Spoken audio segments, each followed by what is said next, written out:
You shall not commit adultery. And today po, dito tayo sa Exodus chapter 20, verse 15. It says, you shall not steal. Ayan. You shall not steal. Ang question po na pinakamadaling i-answer is, ano ba yung stealing? Nanakaw. What is stealing? In simple terms po, stealing is when somebody takes something na hindi naman sa kanila. Alam niyo po ba, legally sa Hong Kong, pag may nakita kayong pera sa daan, isip kasi natin, founders keepers, losers sweepers. Alam niyo po ba that it is illegal for you to take that? Yes. It is stealing. Ang tama po dito, by law lang is na pag may nakita tayong pera, kukunin yung pera, ibibigay sa police. Ganun daw. Ako, kala nyo. Next time makakita kayo ng $100, kala nyo, oh, yes! Ako. Pero now, alam niyo po, for some people, this is great. Kasi so far dun sa 10 Commandments, naisip natin, oh no. Lahat ng mga 10 Commandments, medyo, ganyan-ganyan yung mga tao, ganyan. Pero isip natin, uy, number 8, medyo makakapasa ako dito. Kasi sometimes sinungaling ako, sometimes hindi ako mabuting tao, pero never pa naman akong nagnakaw. Oh. Pero alam niyo po ba, the 8th commandment demands that God's people should be good stewards. Alam niyo po ba yung ibig sabihin ng good na steward? Di ba? Ang steward, ano po yung Tagalog ng steward? Hindi nyo alam? Makalimutan ko. Di ba? Ano yung tagapamahala? Ibig sabihin, pinagkatiwalaan ka ng something, tapos habang wala si bossing, ikaw ang caretaker noon, di ba? O ano, di ba mga katiwala kayo? Di ba? Di ba? Yes, Ay, yes. Amen. Ganyan kasi hindi pa kayo nakapaglumpia. Ako nakasubo na ng dalawa, kaya may power na ako na. We are entrusted by God with many things. Can I hear an amen? Amen? Some of them are physical. Like yung trabaho natin. Right? Some things like yung mga ari-arian natin. Right? Yung pera. Those are physical things. And pinagkatiwala yun ng Panginoon sa atin. And God expects na tayo dapat maging yung mabuting katiwala ko wala. But sometimes may mga pinagkatiwala ang Panginoon na hindi material things, di ba? For example, yung mga abilidad natin, right? Yung time natin sa buhay natin, right? Yung tiwala ng mga tao sa atin. Even those things ay pinagkatiwala ng Panginoon. And to keep the 8th commandment, God wants us to be good stewards. That's why po, every form of injustice, pag may corruption, pag may unrighteousness, all of these things break the 8th commandment. For example, cheating. Tingnan natin mga examples. Number 1, yung cheating. Kung mangopya ka ng homework ng kaklase mo, that breaks the 8th commandment. Kasi hindi mo naman inaral yun, di ba? Naku, alam niyo po ba? Teacher po ako. Doon sa mga baguhan po dito, sa Hong Kong teacher po ako in a local primary school. Tinanong ko yung mga estudyante ko, do you think na, kunyari, nung araw yun, hindi mo nagawa yung homework mo, nakalimutan mo, ganyan. Tanong ko sa kanila, kung ibigay sa iyo ng kaklase mo yung homework nila, is that helping you? Lahat sila, yes! Yes! Pero hindi mo naman inaral yun. Pero in their mind, that's not stealing, that's helping. But in the Lord, that is cheating, di ba? Ngayon, yung mga bata ngayon, marunong na silang gumamit ng AI na yan. Di ba?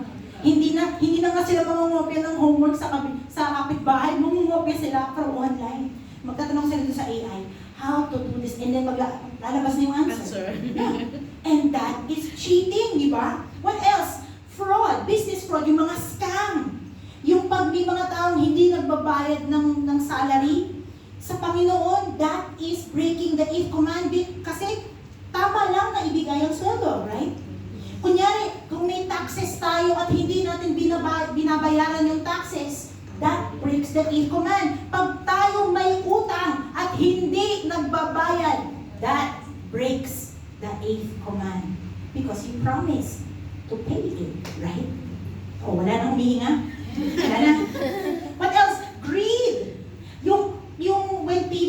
tinitake advantage ng position nila at kumukuha sila ng mga bagay na hindi wasto sa kanilang, sa kanilang position, that is also breaking the 8th command. Procrastination. In other words, yung mga taong medyo, alam mo namang pwedeng gawin na ngayon, pero anong gagawin mo? Mamaya na, di ba? Yung instead na gawin niyo yung trabaho niyo, kung nag-doom scrolling kayo sa Facebook, sa Instagram.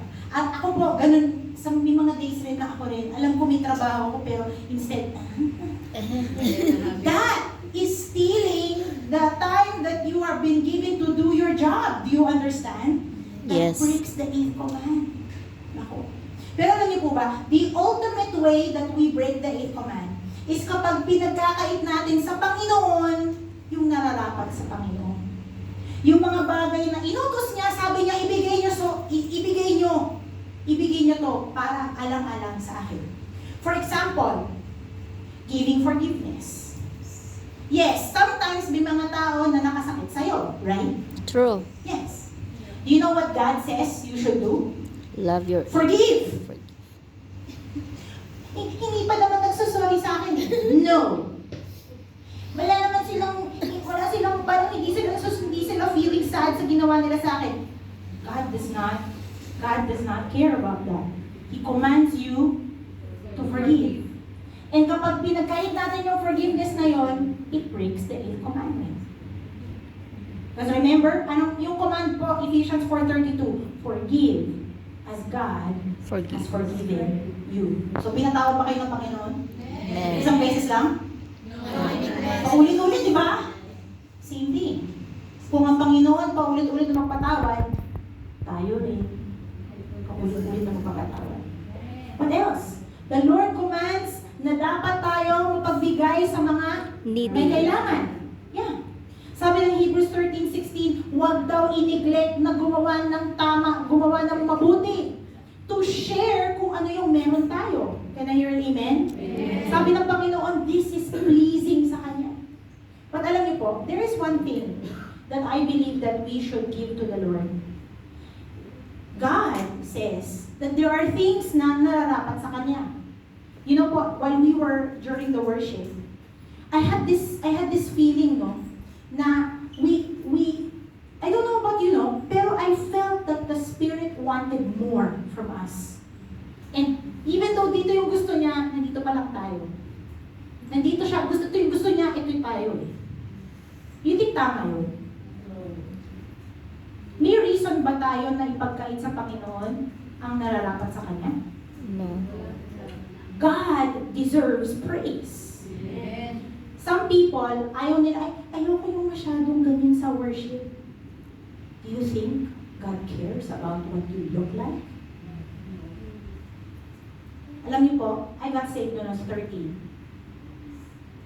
And kapag time na ng worship, pag time na ng praise and worship, I don't care kung ano yung mukha ko sa ibang tao. I'm going to praise God. Even if magmukha ako hibang. That's why, alam niyo po, sometimes napaprustrate ako kasi I'm playing the piano. Sana apat yung kamay ko. Because habang nagaganito ako, gusto ko rin pumalakpak. Pero hindi ako magpalakpak kasi nag-play ako. Kaya sometimes, and then some of you, yung dalawa kayong kamay, pero hindi kayo pumapalakpak. May bibig kayo, pero hindi kayo mapupuri sa Panginoon. You know what I mean? And sometimes, marami tayong excuses, sabihin natin, pagod ako eh. Pagod ka? Alam mo ba kung paano ka naka-survive this week? Diba? It's because of the grace of God. Amen. So, ibigay natin ang nararapat sa Kanya. Amen? Amen. Kanina, in-exhort tayo ni ate na magbigay ng yung ating mga gifts to the Lord. Alam niyo po ba, I have the verse here eh. Malakay, wala yan. Continue, balik. Alam niyo po ba yung Malakay 3:8? It says there, wala po dyan sa ano ko eh. Sabi ng Panginoon will a mortal rob God? Tama ba na magnakaw nagnakaw ang tao sa Diyos? Ano? Yes or no? No. Sasabihin ng mga tao, paano kami nagnakaw sa iyo? If you look in your Bible, God Himself says it in tithes and offerings. When God's people do not give to God, we are robbing Him.